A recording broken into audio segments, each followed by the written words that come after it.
You may be asking yourself, what the hell is going on with my water system? Why do I have so many crystals? What if I told you I found the secret, and that crystals do have healing powers?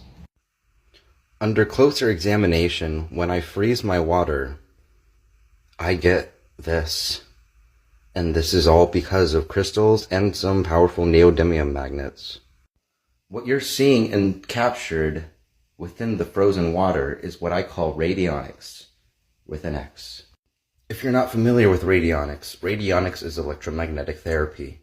Radionics with an X is what I'm coining for this pattern and structure in water.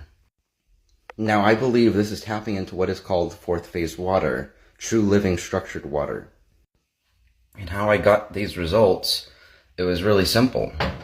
The process was quite a long time and forthcoming, but once you understand the relationship between the crystals, the magnets, and the water itself, then you can make this happen with your own water.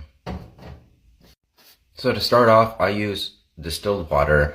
I can use tap water for my system, but it just wears and tears on my water filter.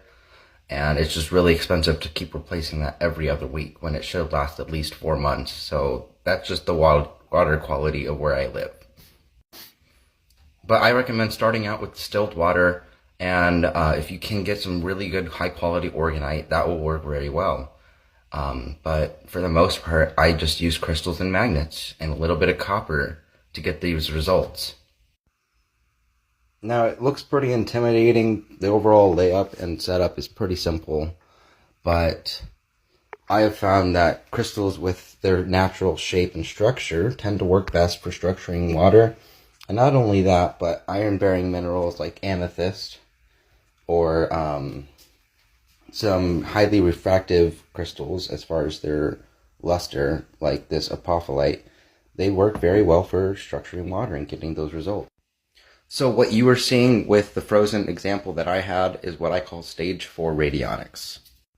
Now, the cool, interesting features about it, stage 4, you can't see it too well on camera, but there are some rainbows hidden throughout the specimen.